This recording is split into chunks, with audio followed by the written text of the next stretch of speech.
On y est, le marché est en pleine capitulation et comme prévu, plus personne n'y croit. Et c'est exactement ce qu'on attendait. Bienvenue à toi sur cette vidéo. Le plan qu'on s'est fixé se déroule parfaitement. On est dans une phase où le doute est à son maximum, mais je vais te montrer pourquoi notre scénario reste totalement valide. Pourquoi 2021 n'était pas plus facile qu'aujourd'hui et surtout pourquoi il va falloir s'intéresser aux leaders de narratif qui pourraient être les premiers à repartir. On regarde ça ensemble tout de suite.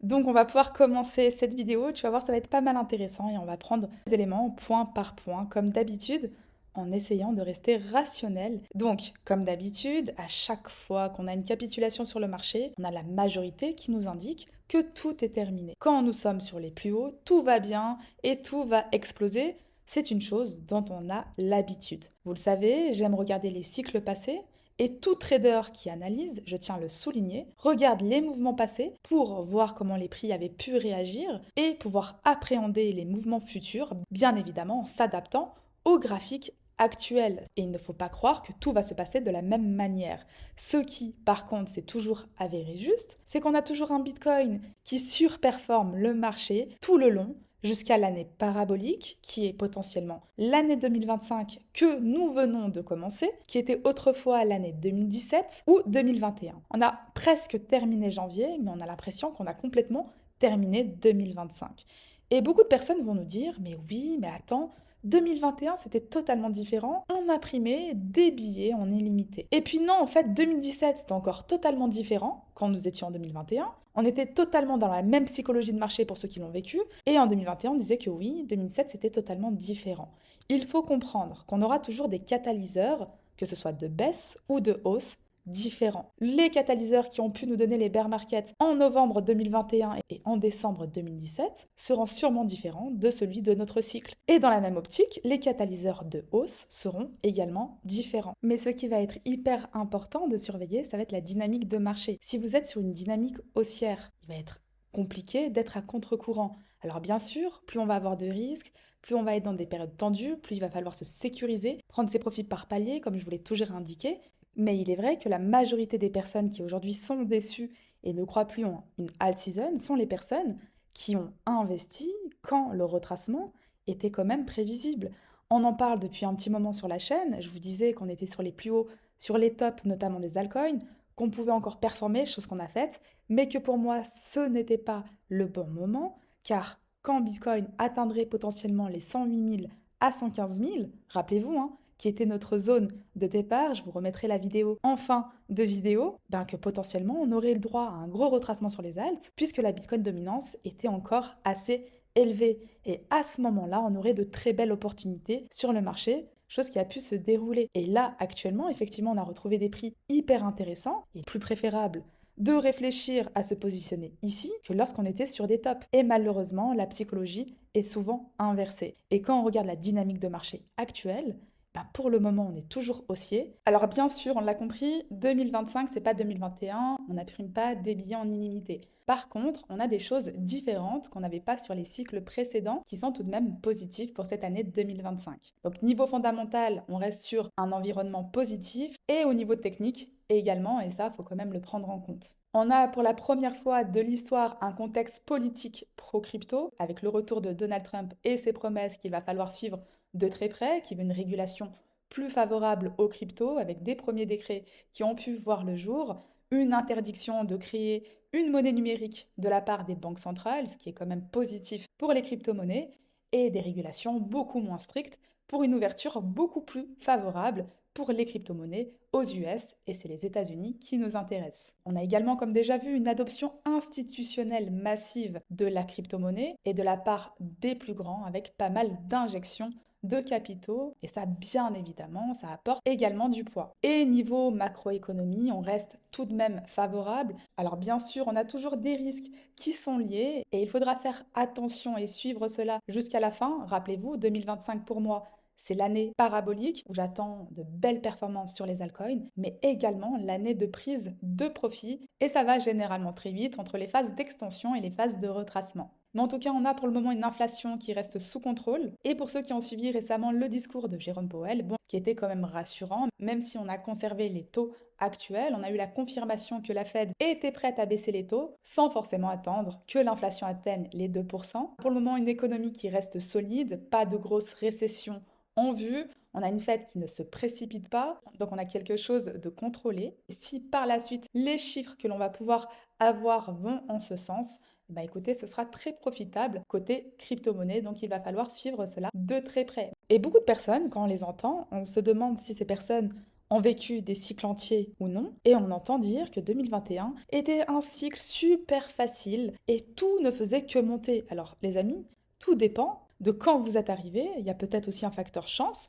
Bon, si vous arrivez sur Solana, sur sa période totalement euphorique, bah bien évidemment que pour vous, c'était hyper facile parce que vous n'avez pas vécu tous les moments de galère. Ces moments de galère qui sont importants pour donner ces phases potentiellement paraboliques. Et ce que j'aimerais vous montrer, bon, on peut faire l'exercice sur plusieurs crypto-monnaies. J'ai pris Solana car Solana est une crypto-monnaie bon, qui a beaucoup marqué 2021. Je vous avais déjà fait l'exemple avec Matic. Donc là, ça nous donnera un exemple assez différent. Quand Solana a performé avant l'année parabolique, on était en accumulation, aucune performance. Pendant l'année parabolique, la majorité des crypto-monnaies ont pu se réveiller. Bon, soit elles faisaient leur seconde jambe haussière potentiellement, ou soit des crypto-monnaies qui sortaient de leur accumulation. Et quand on regarde, à partir de février, effectivement, on nous a donné une petite hausse. Et puis, à nouveau, 24 février, on recommence à consolider, à chuter à nouveau. Pourtant, nous sommes en all season. Donc ça ne monte pas en ligne droite. La magie d'un marché qui monte en ligne droite n'existe pas. C'est ça la réalité du marché. Consolidation, on nous donne un nouveau up, et la phase de capitulation extrêmement difficile à vivre pour la plupart. Et à ce moment-là, tout le monde disait que Solana allait exploser. Et quand nous sommes retombés ici, que c'était fini et que c'était le bear market, comme on l'a toujours entendu. Dites-vous qu'on vous dira jamais d'acheter une crypto-monnaie sur ses plus bas, toujours sur ses plus hauts. Et c'est là où il faut se poser la question. Et quand on regarde Solana, on a fait quasi un moins 70% et on a eu 116 jours de consolidation. La majorité des personnes ont capitulé. Elles étaient en profit de je ne sais pas combien et à plusieurs moments, elles voient leur wallet, en tout cas leur position Solana s'effondrer. Bon, prendre des gains par palier, c'est pour ça que je le recommande toujours. Ça vous évite toute cette frustration. Et par contre, une fois que tout le monde a capitulé, dernier bottom, on va chercher la vraie phase parabolique. Et c'est pour ça qu'il faut comprendre que le transfert des capitaux est hyper important. Les crypto-monnaies auront des timings différents, même si c'est durant la même année où on a les plus grosses performances. En juillet 2021, on a le bottom et explosion de Solana. Ok, on va chercher le prochain top en septembre 2021 et le top final en novembre 2021 avant le bear market. Et croyez-moi, quand nous étions ici, Solana c'était to the moon. On a fait un coefficient multiplicateur incroyable et tout le monde se disait que c'était que le début. Mais regardez tout le vécu qu'il y a eu derrière. Et comme 2017, on a eu un bear market plus ou moins sur les mêmes dates, personne s'y attendait. Bien évidemment, ça ne veut pas dire que ça se passera toujours de la même manière, mais c'est pour vous montrer un peu le sentiment de marché. Et pareil, ici, quand on était sur l'année parabolique, plus personne n'y croyait. Et pourtant, c'est là où on a eu les performances les plus incroyables, mais pas les performances les plus faciles. Et je vous prends par exemple 2017 avec Litecoin. Bon, c'est encore différent de 2017 comme j'ai pu vous l'expliquer. Chaque cycle a ses propres spécificités. Vous allez avoir des crypto-monnaies qui vont peut-être partir avant, d'autres qui vont partir après, en milieu de cycle ou en fin de cycle. Mais généralement, l'année parabolique qui nous donne les plus grosses performances.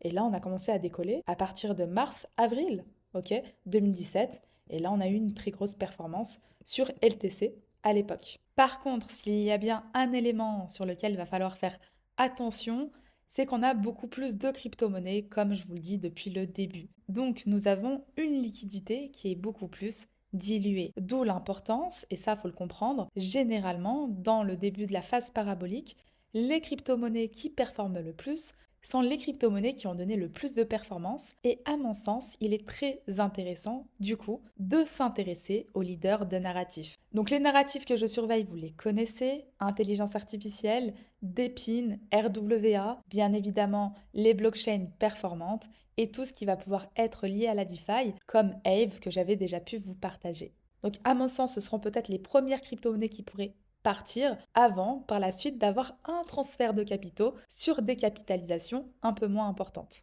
Et ce sont des crypto-monnaies que j'ai déjà pu vous partager et qu'on a déjà analysé ensemble plusieurs fois. Et on a par exemple dans le leader du RWA l'un des leaders qui est Ando. Donc Ando, oui, on est sur du 5 milliards de market cap. Je peux comprendre, ça paraît hyper conséquent, mais il ne faut pas oublier, on peut avoir des capitalisations boursières finales beaucoup plus conséquentes. Pour ceux qui ont vécu le cycle 2021, par exemple, si on prend Sandbox, qui était dans le narratif du métaverse, pour ceux qui s'en rappellent, un peu avec Mana, qui était venu en fin de cycle et qui, en 3 mois, avait tout explosé. Et pourtant, en fin de cycle.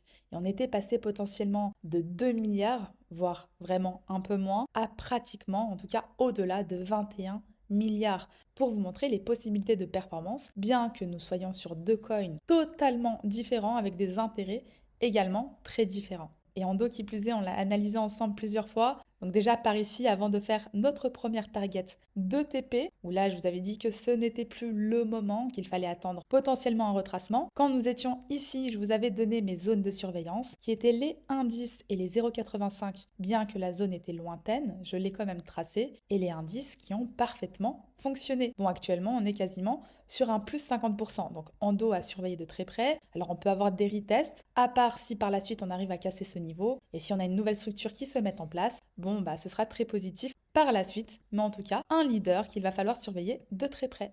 Donc bien évidemment des crypto-monnaies liées au RWA, on en a déjà pas mal analysé. Mais si je prends un leader par narratif, et ben par exemple pour l'intelligence artificielle, nous avons l'un des leaders qui est Tao. Bon, à l'époque, j'avais pu vous partager le buy limit quand nous étions encore ici. Bon, on s'est fait déclencher de manière chirurgicale et j'avais pu vous refaire une analyse sur Tao quand nous étions, je crois, aux alentours des 600 dollars où je vous indiquais que ce que je surveillerais potentiellement, c'était un retour au niveau des 365 dollars, en tout cas sur le retest de ce top, où j'aurais besoin bien évidemment d'une structure qui se mette en place. Et si on ne l'avait pas, je gardais en tête les niveaux inférieurs. Pour le moment, le retest a hyper bien réagi. Donc commando, on va avoir besoin de structures qui se mettent en place. Mais effectivement, on arrive maintenant sur des prix très intéressants. Et je me rappelle, quand j'évoquais cette possibilité de retracement, tout le monde me disait que c'était impossible que Tao retrace davantage pour vous montrer à quel point la patience finit toujours par payer. Et par exemple, le narratif d'Epine IA également, pour Render en tout cas, sur l'ensemble du marché, sur l'ensemble des leaders de narratifs qui ont des structures très similaires. On a fait la première jambe haussière, on est venu retracer, on a trouvé les premiers bottoms potentiels. Bon, j'avais pu vous partager à l'époque cette entrée également sur YouTube, où on est allé chercher 78% du mouvement. Et là, on revient rechercher la zone potentielle avec une prise de liquidité du niveau, parce que le marché n'a pas réussi à repartir. Si on ne parvenait pas, on aurait naturellement une prise de liquidité, comme on l'avait vu sur ce premier setup, et on aura besoin d'un render qui commence à structurer sur ces niveaux potentiels pour par la suite aller chercher des niveaux supérieurs. Bon, par la suite, des crypto-monnaies que je surveille, vous les connaissez. Bon, on a les crypto-monnaies liées aux écosystèmes, tels que par exemple Jupiter pour Solana, ou encore les projets émergents qui ont des capitalisations un peu moins importantes, mais qui commencent à concurrencer sérieusement les leaders. Par exemple, io.net à suivre selon moi de très près. On aura l'occasion de faire davantage d'analyses. En tout cas, moi j'en ai terminé pour cette vidéo. J'espère qu'elle a pu te plaire et n'hésite pas à me dire en commentaire tes crypto-monnaies favorites. Je te dis à très vite pour les prochaines.